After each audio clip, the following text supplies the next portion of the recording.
Pertama kali Israel datang ke Palestina untuk meminta bantuan dan pada akhirnya Palestina diusir dari tanah mereka sendiri. Kita bisa lihat foto ini ke Palestina. Mereka kurus, keringnya cukup memprihatinkan ya. Kalau dilihat-lihat hampir mirip dengan Rohingya.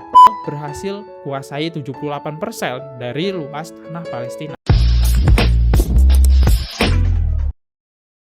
Oke, halo guys, kembali lagi di channel FKR Project yang selalu memberi kalian konten-konten yang menarik dan aktual tentang kasus-kasus yang lagi viral maupun sedang trending di channel ini. Oke, jadi kali ini kita bakal ngebahas ya sejarah dari Israel datang ke Palestina. Ya, ini jadi kita belajar sejarah sedikit biar apakah sama gitu ya, karena banyak banget kayak di FYP yang ngejelasin ada persamaannya antara orang Rohingya datang ke Indonesia dengan Israel datang ke Palestina.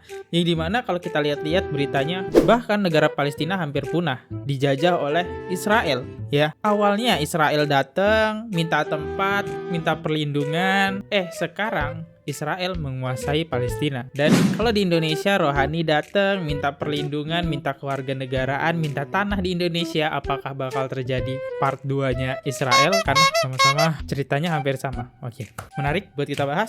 Oke, kita coba melihat perbandingannya. Sebelum itu, gue mau ngasih tahu kalau gue bukan pro di bidang sejarah ya, tapi gue coba ngejelasin karena emang belum banyak yang ngejelasin ini. Kalau ada salah kata, mohon dimaafkan ya teman-teman, karena ini baru juga gitu. Oke, buat teman-teman yang baru mampir ke channel ini, jangan lupa guys, bantu gue dulu dengan klik tombol subscribe-nya.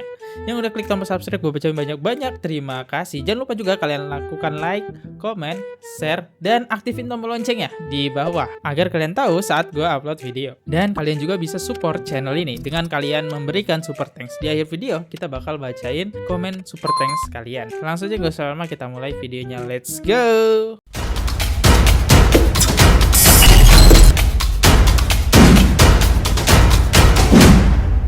Jadi di FYP itu banyak banget beredar foto seperti ini teman-teman.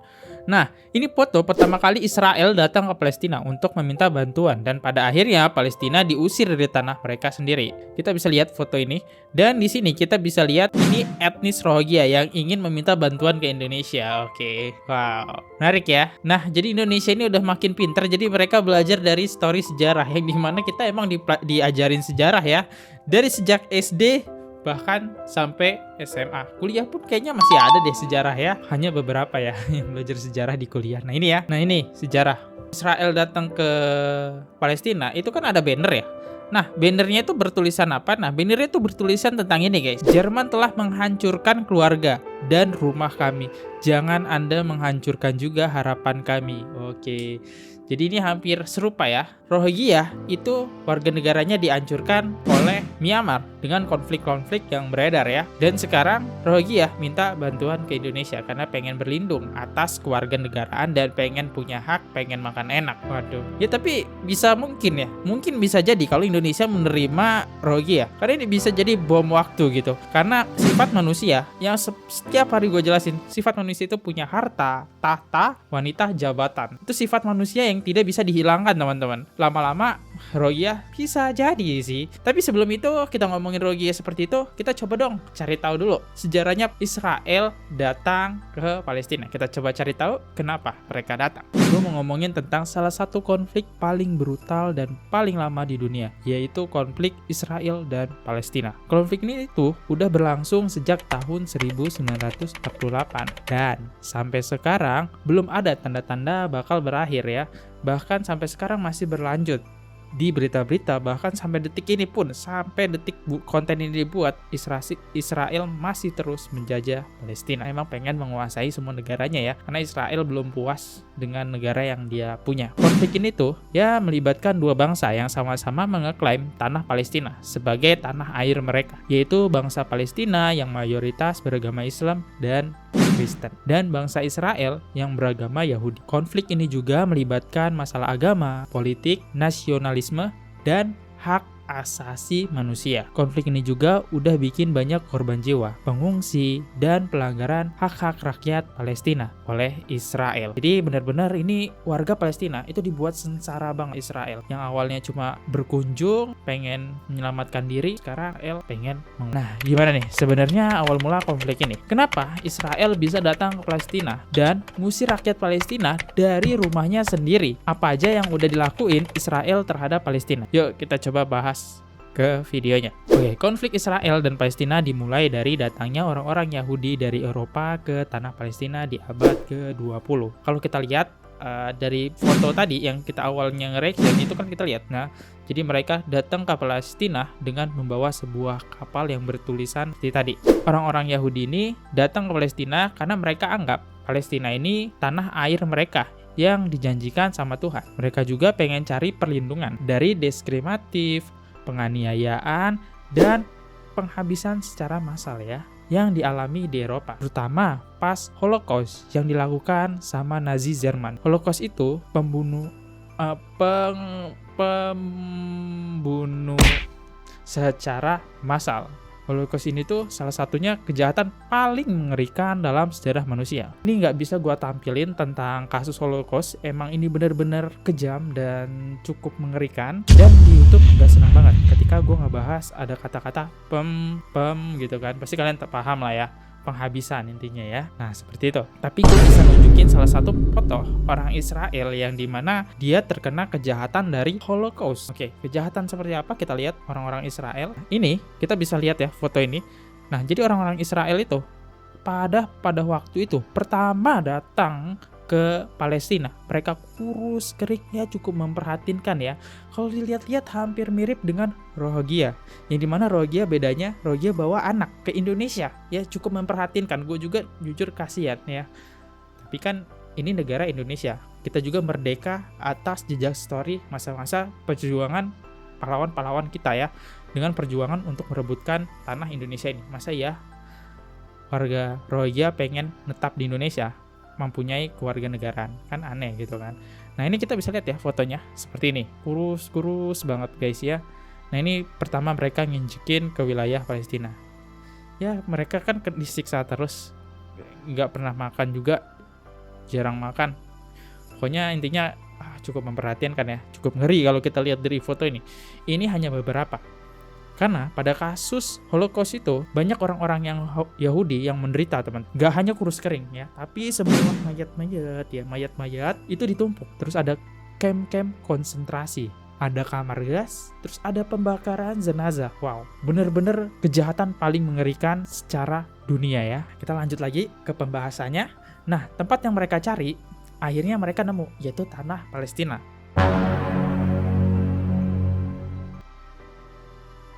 Kenapa tanah Palestina? Karena Palestina itu tanah yang dianggap suci sama orang Yahudi. Di tanah Palestina itu tuh ada kota Yerusalem yang tuh kota penting banget buat agama Yahudi. Di kota Yerusalem itu tuh ada tembok ratapan yang tuh sisa-sisa dari bait suci yang pernah bangun sama Raja Salomo. Bait suci itu tuh tempat yang paling suci buat orang Yahudi. Di situ tuh ada tabut perjanjian yang tuh peti yang berisi batu yang ada perintah Tuhan yang dituliskan sama Nabi Musa. Tabut perjanjian itu tuh simbol dari hubungan antara Tuhan sama orang Yahudi. Jadi kalau orang Yahudi bisa balik ke tanah Palestina dan bangun bait suci lagi, mereka tuh bakal ngerasa deket banget sama Tuhan dan dapat berkah dari Tuhan. Jadi karena alasan inilah Palestina menerima orang Israel dan juga gitu, karena dia ngeliat kondisi Israel seperti tadi gitu, kurus-kurus, dan mereka juga pengen ke sana dengan tujuannya yang baik gitu ya. Jadi orang Palestina ya udah welcome ya, dikasih makan segala macem ya, pokoknya damai lah ya. Itu awal mulanya. Kita masih belum ada masalah sama sekali dengan orang Palestina, dengan orang Israel itu belum ada masalah. Berjalannya waktu, terbentuklah orang-orang Yahudi yang pengen balik ke Palestina, itu disebut Zionis. Zionis itu tuh gerakan nasionalisme Yahudi yang punya tujuan buat bikin negara Yahudi di tanah Palestina. Oke, jadi ya pemberontak. Jadi mereka punya akal, punya pemikiran, nggak enak nih kita tinggal di negara Palestina terus. Kita harus punya negara sendiri biar kita bebas. Akhirnya mereka membentuk sebuah kelompok yang namanya Zionis. Nah, Zionis itu tuh udah ada sejak abad ke-19, tapi makin banyak aja yang ikut pas abad ke-20 karena pengaruh Holocaust ya. Orang-orang Zionis ini tuh dapat dukungan dari Inggris yang waktu itu ngejajah Palestina. Inggris mengeluarkan deklarasi Balfour di tahun 1917 yang nyatain bahwa Inggris dukung pembentukan tanah air nasional Yahudi di Palestina. Tapi Inggris juga janji buat nggak ganggu hak-hak sipil dan agama penduduk non-Yahudi di Palestina. Gue pengen ngebahas sedikit tentang kelompok Zionis. Jadi kelompok Zionis ini isinya bukan hanya orang Yahudi, tapi orang dari Inggris juga. Mereka bersatu membentuk sebuah kelompok ya. Kenapa mereka pengen buat kelompok ini? Karena mereka pengen menjajah Palestina gitu. Mereka pengen punya negaranya sendiri gitu kan. Semakin meluaslah kekuasaan. Karena kan sifat manusia tentu saja ya, harta, tahta, kekuasaan lah ya, nggak bisa dipungkiri, itu sifat manusia. Jadi mereka putar akal, mereka membuat kelompok ini. Iring berjalannya waktu, janji Inggris ini nggak ditepati. Sejak tahun 1920-an, orang-orang Yahudi mulai beli tanah dan bangunan pemukiman di Palestina. Mereka juga bentuk organisasi-organisasi Zion yang punya tujuan buat bikin negara Yahudi di Palestina. Hal ini bikin tegang dan konflik sama penduduk asli Palestina yang mayoritas beragama Islam dan Kristen. Rakyat Palestina ngerasa terancam sama datangnya orang-orang Yahudi yang mau rebut tanah air mereka. Mereka juga ngerasa dihianati sama Inggris yang nggak ngebela kepentingan mereka. Makanya terjadi pemberontakan rakyat Palestina lawan Inggris dan Zionis sejak tahun 1920-an sampai 1930. Jadi selama 10 tahun itu mereka berperang. Yang dimana Zionis dan Inggris itu bergabung ya. Yahudi dengan Inggris bergabung jadi satu buat memperangin Palestina. Tapi pemberontakan ini berhasil ditumpas sama Inggris dengan bantuan Zionis. Akhirnya orang Yahudi dengan Inggris menang nih, ngalahin Palestina kan, mereka berhasil menang. Terus di tahun 1947 setelah Perang Dunia Kedua selesai, Inggris mutusin buat serahin masalah Palestina ke Perserikatan Bangsa-Bangsa, yaitu PBB.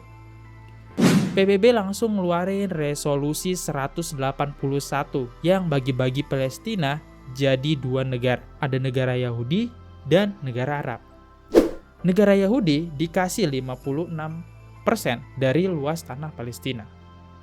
Padahal orang-orang Yahudi cuma 30% dari total penduduk Palestina. Kebayang dong, dia malah dapat negara yang lebih besar dengan penduduknya bahkan gak sebanyak orang Palestina. Di sini dia dapat sekitar 56%, sedangkan penduduknya itu dikit, teman-teman. Ya, dikit cuma 30%, tapi dapat wilayah yang sangat benar-benar luas. Jadi ya senang lah Israel nih dengan keputusan PBB gitu kan. Sementara itu, negara Arab dikasih 43% dari luas tanah Palestina. Padahal orang-orang Arab jumlahnya 70% dari total penduduk Palestina. Selain itu, kota Yerusalem yang tuh kota suci buat tiga agama gede yaitu Islam, Kristen, dan Yahudi dinyatain sebagai kota internasional yang ada di bawah pengawasan PBB. Oke, jadi PBB membuat keputusan itu. Oke, setelah PBB nih membuat keputusan segala macam,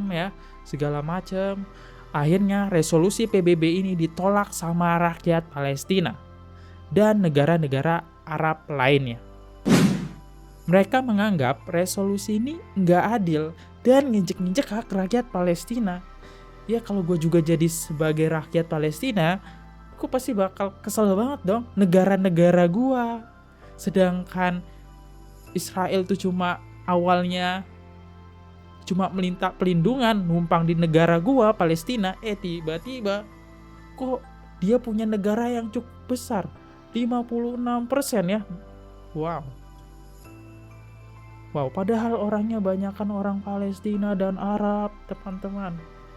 Ya, bayangin. Palestina, mereka juga nolak buat ngakui keberadaan negara Yahudi. di tanah Palestina. Tapi orang-orang Yahudi nerima resolusi ini dan di tanggal 14 Mei 1948 mereka nyatain berdirinya negara Israel. Hal ini nyulut perang antara Israel dan negara-negara Arab yang mau ngebela Palestina. Perang ini dikenal sebagai Perang Arab-Israel 1948 atau Perang Kemerdekaan Israel. Ya, jelaslah Israel nerima resolusi yang diperintahkan PBB ya. Karena itu menguntungkan banget buat Israel ya. Tapi Palestina nggak terima lah. Akhirnya ya muncullah PBB udah turun tangan, tapi nggak adil, perang deh. PBB ya udah ngeliatin aja nih perangnya kan, nggak bisa berbuat apa-apa. Dan setelah perang berakhir, ternyata yang menang adalah Israel. Israel berhasil kuasai 78% dari luas tanah Palestina. Sementara sisa-sisanya dikuasai sama Yordania dan Mesir. Israel juga berhasil kuasai sebagian besar kota Yerusalem, termasuk Yerusalem Barat. Akibat perang ini, sekitar 700.000 orang Palestina jadi pengungsi dan terpaksa ninggalin rumah, tanah, dan harta benda mereka. Mereka berharap bisa balik ke tanah air mereka suatu hari nanti. Tapi harapan mereka ini nggak pernah kesampaian. Israel terus ngeekspansi dan ngejajah tanah Palestina dengan bantuan dari Amerika Serikat dan negara-negara barat lainnya. Israel juga terus ngekerasin, gusur, dan ngebantai rakyat Palestina yang nentang kebijakan Israel. Sampai sekarang, konflik Israel-Palestina masih berlanjut tanpa adanya solusi yang adil. Waduh, kalau kita comeback sedikit ya, kita coba mencocok-cocokkan Rohingya dengan Indonesia. Berarti ketika Rohingya masuk ke Indonesia udah diterima nih ya, ke Aceh ya udah terima, dia udah punya pulau sendiri. Wah, apakah sekutunya bakal ikut campur dengan Rohingya? Kita tahu sekutunya Rohingya itu dia Bangladesh. Waduh. Menarik nih. Apakah India bakal bantu Rohingya menjajah Indonesia? Kalau kita hubung-hubungkan ya. Tapi ini kan hanya spekulatif gue, hanya pemikiran gue aja. Dan semoga nggak benar-benar terjadi ya. Indonesia tetap Indonesia, Rohingya punya wilayah Rohingya sendiri. Gak usah masuk ke negara Indonesia. Itu menurut pendapat gue sih. Karena takutnya ini hampir sama ceritanya.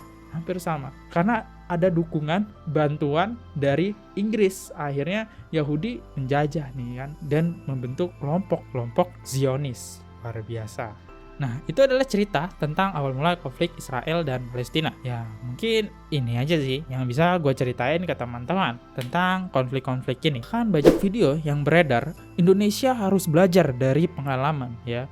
Kapal pengangkut imigran Israel pertama ke Palestina. Nah, ini ya. Jadi banyak banget video-video yang suruh belajar pengalaman. Setelah kita geledah, ternyata bener-bener kisahnya hampir mirip. Ini menurut gue hampir mirip. Yang ditakutkan orang Rohingya ini dikit demi sedikit bakal memberontak. Karena dia kan punya anak. Dia juga punya pemikiran. Dia tuh manusia, teman-teman. Ingat ya, dia manusia. Dia punya pemikiran. Pasti mereka butuh harta, tahta, jabatan, wanita, segala macam. Sama kayak orang Yahudi. Dan sayangnya karena kebaikan Palestina, Israel sekarang yang menguasai negaranya. Wow. Ya ceritanya kayak gini aja ya teman-teman. Dan sebenarnya gue bukan ahli cerita, tapi semoga kalian paham sih ya. Oke, kita coba masuk ke kolom komen di video sebelum. Saat video ini dibuat, kita punya top komen di sini. Oke, top komen yang pertama ada like-nya 18 dari @aditya_esperaga jamrox 9485. Bubarkan UNHCR di Indonesia. Siap-siap aja warga Aceh ambil inisiatif tindakan penggusuran sendiri. Pemerintah dan aparat jangan menyalahkan rakyat Indonesia khususnya Aceh jika terjadi hal-hal yang tidak diinginkan, bahkan ekstrim. Jangan. Ini masalahnya ketika UNHCR nggak terima, ini bakal berurusan dengan PBB Indonesia teman-teman. Next, komen kedua dari @ipungcuter0976. Bubarkan UNHCR. Saya yakin mereka pelakunya. UNHCR sengaja melakukan ini karena Indonesia bisa ditekan oleh internasional, tapi rakyat menolak. Jika rakyat menolak, internasional tidak punya kuasa. Indonesia jangan mau diatur asik. Enak saja Australia menolak, Malaysia menolak, Filipina menolak. UNHCR bubarkan mereka, hanya bikin negara ini semakin ruyam, menampung orang Bangla sedangkan Sedangkan rakyat sendiri masih susah, malah ngurusin orang di bangsa lain. Ya, betul. Ini gue agak setuju ya. Tapi kalau misalnya secara brutal janganlah. Gue agak serem sih kalau UNHCR ini diserang secara brutal, jangan. Nanti kita bisa terkena sanksi PBB gitu. Ya mungkin kita bisa demo gitu segala macam. Cuma kalau penyerangan jangan ya. Next dari @Okta Media Group. Untuk Rohingya di kick aja dan backlist asosiasi UNHCR. Apakah tuh malah menyusahkan masyarakat kita yang di Aceh? Kasihan, sudah dibantu baik malah ngelunjak tuh orang Rohingya. Untuk masyarakat Aceh semangat terus, jangan mau dijajah sama orang lain lagi. Tanah ini Indonesia, bukan milik orang lain yang nyelonong masuk dan minta tak semacamnya. NKRI Indonesia harga mati untuk Aceh. Nah ini gue setuju karena kita bisa belajar dari kasusnya Palestina nih, Palestina dengan Israel. Ini ada kemiripan banget ya.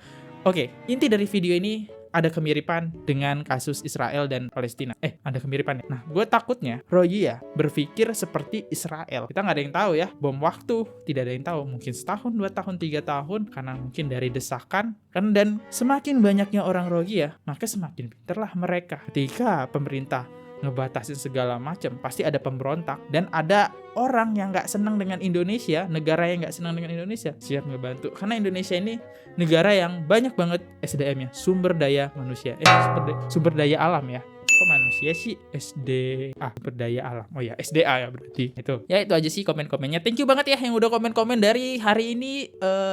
Gercep banget nih 3 jam yang lalu kan. Kalian langsung komen-komen, makasih banget nih ya. Komen-komen kalian udah rame-ramein komen-komentar di sini. Intinya jangan pernah bosan. Dan gue sekalian juga ucapin minta maaf kalau ada salah penyampaian ataupun kalimat yang belibet ataupun ya menyinggung. Gue minta maaf ya teman-teman. Gue juga manusia. Kalau gue ada salah kata, ingat dimaafin. Sampai jumpa di video selanjutnya. Kita bakal bahas the next video viral. Jangan lupa subscribe. See you. Goodbye. Bye-bye. Oke guys, subscribe channel FKR Project. Jangan lupa kalian subscribe channelnya FKR Project. Subscribe channel FKR Project. Hai guys, jangan lupa untuk subscribe FKR Project.